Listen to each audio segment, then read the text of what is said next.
Please, todos los que ya vieron la película, comenten por ahí abajo cómo la pasaron. Este video ya ustedes saben cómo lo hice. ¡Lo hice con mis lágrimas!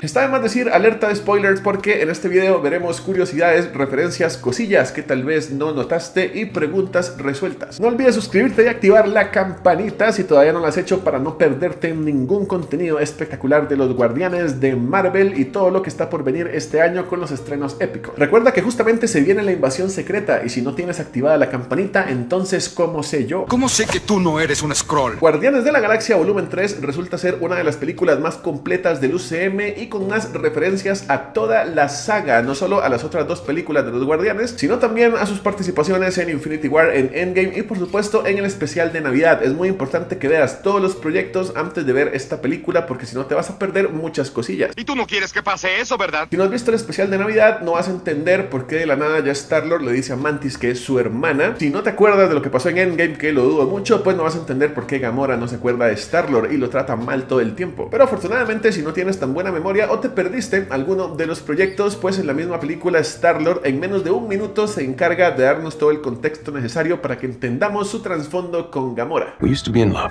She was my girlfriend, only she doesn't remember. Because her dad threw her off a magic cliff and she died. Everyone else who died in the past stayed dead, not her. Why? Was it the magic cliff? I don't know. That's some freaking Infinity Stone scientist. You left out some important information, but that is the gist of it. En esta película empieza donde terminó justamente el especial de Navidad de los Guardianes de la Galaxia y estamos en el planeta Nowhere, que si no se acuerdan es la cabeza del Celestial que apareció desde el volumen 1. Antiguamente esta cabeza o este planeta era el hogar del coleccionista, pero después de la desaparición del coleccionista, los Guardianes lo utilizaron para hacer su base principal. E incluso llegaron a mejorarla porque en los ojos del Celestial construyeron unos cañones mamadísimos que casi al final de la película estarían utilizando para destruir la nave del Alto Evolucionador. Ya saben que no se puede mencionar al Alto Evolucionador sin decir ¡desgraciado! Una pregunta muy interesante es si algún día en el pasado el Alto Evolucionador se habrá interesado por las gemas del infinito para perfeccionar su plan de la raza perfecta. Durante la película se hizo mucha referencia a las gemas del infinito y a Thanos, pero nunca se conectó esto con las motivaciones del Alto Evolucionador. Porque pensándolo bien, si él tenía la motivación de crear a una raza perfecta, pues la gema de la realidad habría sido de mucha ayuda. Podría usarla para modificar a las especies a su antojo, o pudo haber usado también la gema de la mente para ponerles la inteligencia que quisiera a las criaturas, o la gema del tiempo para devolverse si algo no le salía bien y experimentar infinitas veces, o lo que sea, pero simplemente nunca se especificó si el Alto Evolucionador se interesó por las gemas o si nunca supo que existían. ¡Desgraciado! Y tampoco se especificó qué pasó con él cuando Thanos chasqueó los dedos. Eso es muy interesante porque pudieron pasar dos cosas. La primera es que él se haya blipeado y pues no se diera cuenta, así que no fue gran cosa, pero la segunda es que no se haya blipeado y que él haya visto como la mitad de la Contratierra y de todas sus creaciones de repente se hacían polvo. Eso es muy interesante porque se nos demuestra que la voluntad de Thanos superó a la voluntad y las motivaciones de cualquier otro villano durante la saga del infinito. Así que no importa si el Alto Evolucionador, si el Celestial Arishem o si cualquier otro personaje tenía motivaciones fuertes en el universo, la voluntad de Thanos de reducir todo a la mitad fue más fuerte. Así es, comandante.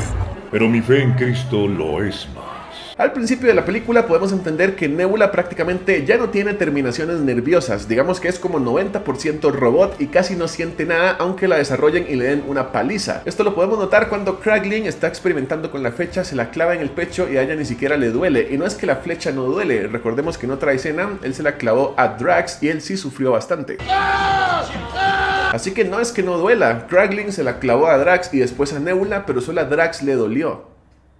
¿Espera qué? Son unos depravados. Hablemos un poquito de la música porque Guardianes Volumen 3 nos ha regalado en sus 3 películas las mejores rolas de todo el universo cinematográfico de Marvel. Por suerte, tanto Star-Lord como Rocket tenían buen gusto musical y no llevaron el reggaetón hacia la galaxia, sino que llevaron los clásicos del rock, entre otras cosas. En este Volumen 3, personalmente mis canciones favoritas fueron justo la del inicio, que es Creep de Radiohead.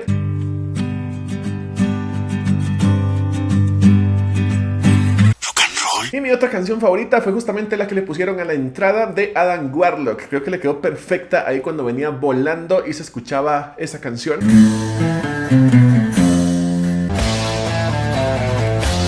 Y para que no tengan que preguntar preguntarle a Shazam o Alexa cómo se llama esa canción, pues yo se las digo, se llama Crazy on You, de la banda Hurt de 1977. Hablando de Adam Warlock, en esta película evidentemente le cambiaron bastante el origen con respecto a los cómics, y algunos que no lo conocen se preguntarán, ¿será que Adam Warlock era así de infantil o así de bobo? Pues en realidad hay muchas historias de los cómics donde él se ve bastante sabio y bastante poderoso, con la mente tan equilibrada como para maniobrar él solito las gemas del infinito, aunque también tenía una contraparte loca que se llamaba Magus, así que no es precisamente que el personaje esté muy bien de la cabeza. Sin embargo, como les dije en el videillo anterior, si lo vemos como una introducción, sí tengo esperanza de que Adam Warlock pueda ser bien utilizado en el futuro, sobre todo porque sí respetaron bastante el nivel de poder que tiene. ¡Pum!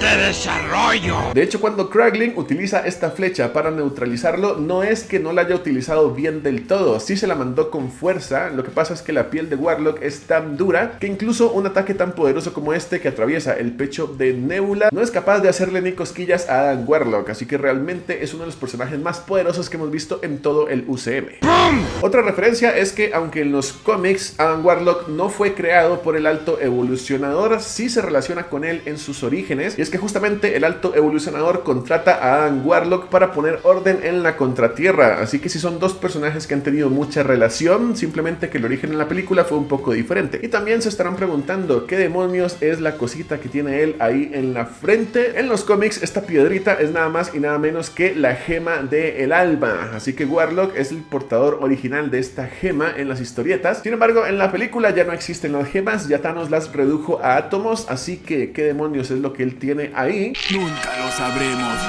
Pues aunque eso es algo que de momento no tiene respuesta, estoy seguro que no se la van a poner ahí solo de adorno, y en el futuro seguramente le darán un uso. Posiblemente conecten esa cosa que él tiene ahí en la cabeza con la conciencia cósmica o con algo impresionante que ponga el personaje en niveles que jamás imaginamos. ¡De desarrollo! ¿Qué pasó con el brazo de Bucky que le regalaron en el especial de Navidad a Rocket? La verdad es que sí esperaba verlo en la película porque fue el regalo más importante de todo el especial, y no quiero pensar que esto simplemente fue algo chistoso para el especial, pero que después lo van a descanonizar o algo así. De hecho, cuando veamos la película de Capitán América 4, debería haber alguna referencia de que Bucky un día se levantó de su cama y su brazo ya no estaba. ¿Qué le pasó a mi brazo? Se confirma que Rocket sí es un mapache sacado de la Tierra, y a pesar de que durante toda la saga Rocket estuvo negando ser un animal u otro, You stupid raccoon. Don't call me a raccoon! al final de la película vemos que por fin él lee la especie a la que pertenece, que es el raccoon. Y uno de los momentos más impresionantes de toda la película es justamente cuando Rocket le dice al Alto Evolucionador que se llama Rocket Raccoon. Rocket Raccoon. Y como sabemos que es un mapache de la Tierra y no de algún otro planeta donde también existan mapaches, pues el Alto Evolucionador le confirmó a Star-Lord cuando estaban hablando que algún día él llegó a visitar la Tierra y se inspiró en la sociedad que observó para crear la Contratierra. Entonces es muy probable que cuando él estuvo en la Tierra tomara muchas especies de animales, entre ellos los mapaches, y ahí fue donde comenzó sus mejores, entre comillas, experimentos. ¡Desgraciado! La referencia que les voy a decir a continuación no es real, pero yo la quería meter como fan de Crash Bandicoot, y es que las motivaciones del Alto Evolucionador se me parecieron muchísimo a las motivaciones de Neocortex. Si no han jugado Crash Bandicoot, les cuento que el villano Neocortex odia a los humanos y él experimentaba con animales para crear una raza perfecta que lo ayudara, una especie de ejército de animales inteligentes. Pero justamente Crash Bandicoot era su experimento principal, solo que sale mal, Crash se escapa, y durante el resto de los videojuegos Cortex está peleando contra Crash todo el tiempo, que fue su experimento principal que se escapó. Se ven muy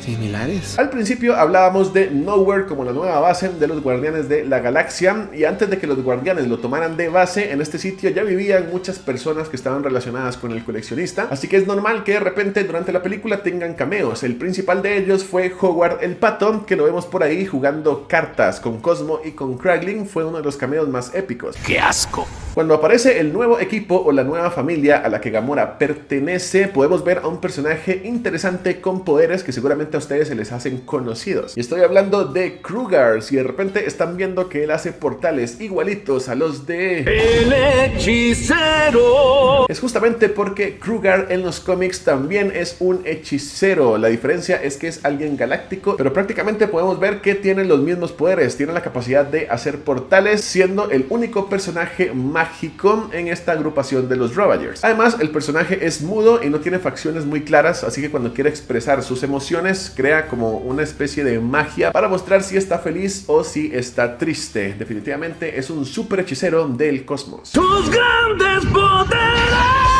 Siguiendo con cameos, el mejor de todos o el más emotivo de toda la película fue justamente el cameo de Yondu. Era necesario que apareciera Yondu no solamente por el fanservice, sino porque Kraglin de verdad no era capaz de utilizar la flecha correctamente porque no había entendido la clave para utilizarla. Y la clave es la que Yondu nos recuerda: tienes que hacerlo con el corazón. De repente aparece ahí como el fantasma de Yondu y es un cameo simplemente impresionante que le sacó una lagrimilla a más de uno.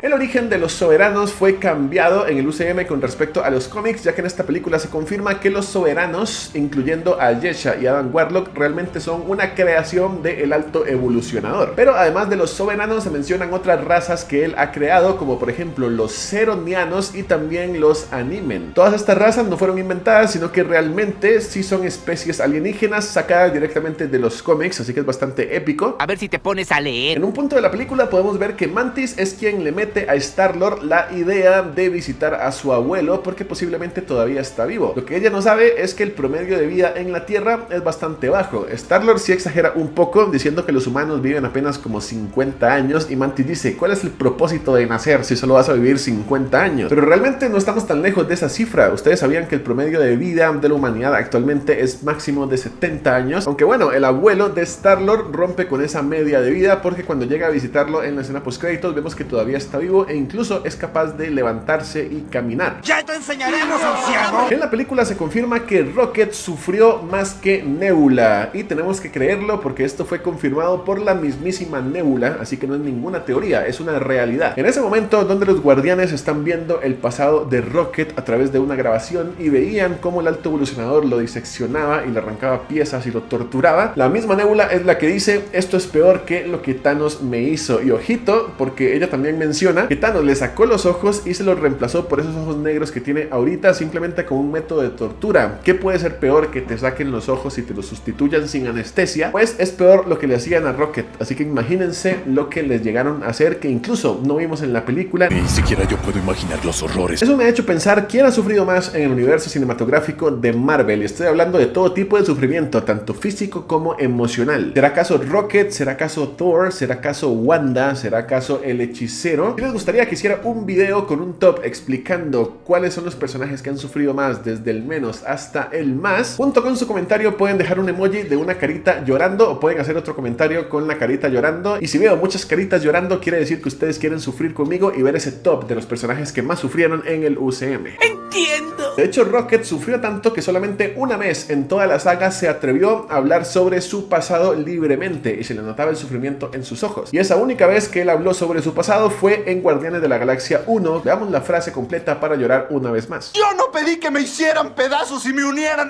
una y otra vez hasta convertirme en un pequeño monstruo. El origen de Layla en la película es bastante similar al de los cómics, conectada con el Alto Evolucionador, parte de una experimentación y por supuesto conectada con Rocket. Sin embargo, en la película me pareció incluso más trágico y más duro todo este tema de Layla, porque se nos confirma que ella nunca vio la luz del sol en el universo cinematográfico de Marvel. Al menos en los cómics ella sí tuvo ciertas aventuras con Rocket y sí salía y sí conocía el espacio, pero en el UCM ella toda su vida se la pasó siendo experimentada y encerrada en una jaula. Ella simplemente podía soñar con algún día ver el cielo, con algún día ver la luz, pero nunca pasó eso porque una bala en su espalda lo impidió. Es muy bonito tener...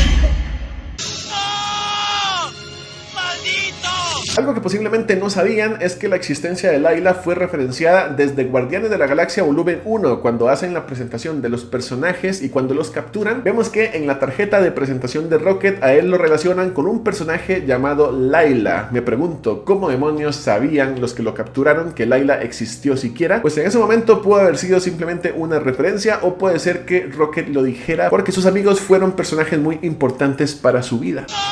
Algo súper interesante para analizar también sobre eso es el tema del plano astral. Sabemos que en Marvel existen diferentes versiones del cielo o diferentes planos astrales dependiendo de los personajes, y ya que en Marvel existen estos diferentes planos astrales o estas diferentes versiones del cielo, podemos pensar que este sitio donde Rocket estaba con Layla y sus amigos no era parte de su imaginación, sino que a lo mejor sí era un plano astral real, lo cual nos puede dar un poquito de paz, porque si esta escena es algo real y no solamente está en la mente de Rocket, quiere decir que los amigos de Rocket se encuentran en un lugar feliz después de tanto que sufrieron en vida. Ya puedes descansar. ¿Y será acaso que en esta escena nos prepararon para la muerte de Rocket en el futuro? No se murió ahora, pero sí se va a morir después. ¿De qué estoy hablando? ¿Qué intentas decirme? Pues bueno, en esta escena vemos que Rocket ya está completamente listo y dispuesto a morirse. Ya está a punto de irse con sus amigos, pero es Layla quien lo detiene, le pone la mano en el pecho y le dice que todavía no es su momento. Esto es porque del otro lado Star-Lord lo estaba reanimando, así que él regresa a la vida, pero esta escena sí podría ser una preparación para una eventual muerte, ya que posiblemente la próxima vez que veamos este plano astral con Rocket, ya quizás Layla no lo detenga, sino que más bien le diga: ahora sí, es tiempo de venir con nosotros, ya puedes descansar.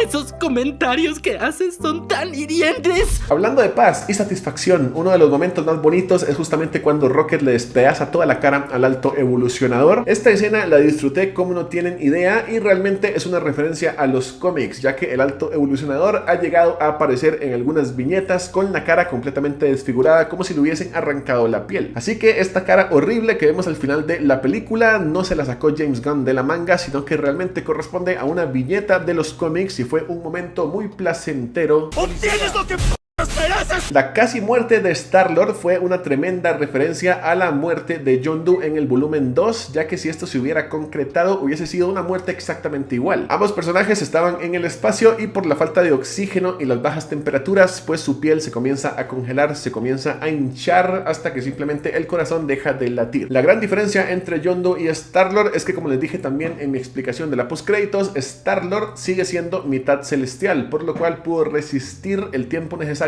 hasta que Adam Warlock llegara a rescatarlo. Realmente Groot rompió las reglas de su lenguaje cuando les dijo a los chicos que los amaba, o significaba algo todavía más profundo. ¿Qué intentas decirme? Tal vez él sí dijo yo soy Groot, pero todos en el cine lo entendimos porque, al igual que los guardianes, ya conectamos con él y ya podemos entender su lenguaje. Y eso me cambió la vida porque es una interpretación interesante. No es que simplemente Groot haya roto las reglas de su lenguaje, sino que para este punto de la saga, que ya es la despedida de los guardianes, nosotros como espectadores ya formamos parte también del grupo, así que al igual que ellos ya podemos entenderle a Groot. ¿Entendiste? Sí. Me impresionas. Las personas que no conocen a Groot y que no conectan con Groot simplemente escuchan yo soy Groot, pero las personas que ya estamos conectados con su corazón podemos entender exactamente qué es lo que dice. ¿Será acaso esta la clave de por qué los guardianes sí le entienden y por qué nosotros le entendimos esa frase en específico? Porque Groot también nos lo dijo a nosotros. No llores. Nebula fue un personaje bastante amargado durante toda la saga, no es para menos después de todo lo que vivió con su desgraciado padre. Sin embargo, algo que me encantó al final de la película es que de verdad Nebula nunca había sido tan feliz. Incluso en el especial de Navidad podíamos ver que ella hacía unos cuantos bailecillos, pero todavía estaba muy seria, ¿no? Como que todavía no se permitía ser feliz. Algo dentro de ella quería hacerlo, pero no podía. Sin embargo, al final de esta película vemos que justamente ya ella se libera de toda esta desgracia, levanta los brazos, y nunca la habíamos visto tan feliz como al final del volumen 3. Yo solo quería que fuera feliz. Siguiendo con las cosas tristes, la despedida de los Guardianes de la Galaxia es una referencia al primer encuentro o a la primera reunión que ellos tienen en la primera película, porque en el volumen 1 Star-Lord justamente hace una reunión para motivar a los Guardianes y decirles que tienen que pelear juntos para ayudar a otros, y es un discurso bastante emotivo. Vemos que Rocket está sentado por ahí en un banquito, igual como está sentado en esta despedida del volumen 3, y en el volumen 3 también están formando un círculo. Formando un círculo, como inútiles. Así que esta escena es demasiado representativa, porque si lo pensamos, con un círculo inició todo. Justamente en ese círculo de inútiles que dice Rocket es donde se formó el primer plan y donde se formaron ya como equipo para vencer a la amenaza de Ronan. Y en la tercera película también fue en un círculo donde dijeron sus últimas palabras como equipo, porque ya se tenían que separar. No sé por qué estoy llorando. Hay muchísimas más referencias y muchas de ellas se ubican de hecho en los créditos de la película. Vale la pena leer todas esas letras negras porque porque acompañados con todas esas letras tenemos un montón de fotografías de los momentos más importantes de toda la saga de los Guardianes, no solamente de sus dos películas anteriores, sino también de sus momentos en Infinity War, en Endgame y hasta en el especial de Navidad. Así que los créditos vale mucho la pena verlos, no solamente porque después se vienen las escenas post créditos, sino porque las fotos que aparecen son momentos muy disfrutables para homenajear estos 9 años de aventuras que tuvieron los personajes desde su debut en el año 2014 en la fase 2 del universo cinematográfico de Marvel. No puede ser. Qué rápido que pasan 9 años. Yo me acuerdo en 2014 cuando apenas estaba yendo a ver esta película, y así de rápido estarán pasando otros 10 años y quién sabe qué estaremos viendo en el futuro con Galactus, con los X-Men, o si parece entonces ya el cine se murió. Joder, el cine ha muerto. Para finalizar, solamente quiero decir gracias a los Guardianes de la Galaxia por 9 años de épicas aventuras. Creo que sin lugar a dudas esta es una de las trilogías más importantes y más hermosas de toda la historia del cine. Extrañaremos a los Guardianes, no sé si en el futuro habrá un volumen 4 con los nuevos, o si por nostalgia dentro de unos años veremos al equipo original reunirse por algún motivo, pero recuerden que parte del viaje es el final. Esperamos seguir viviendo historias épicas así en el cine de superhéroes que nos hagan emocionarnos y llorar y sentir conexión con los personajes así súper épicos que antes del 2014 no sabíamos ni quiénes eran y ahora estábamos llorando por el final de esta era tan maravillosa. Siempre fueron mis favoritos. Nos vemos en la siguiente, y de estos 9 años de los Guardianes yo he estado como 6 o 7 aquí en YouTube. Cuando estrenó el volumen 1 yo todavía no tenía Pelicomic, pero es un honor haber cerrado con ustedes esta historia y también lo que está por venir.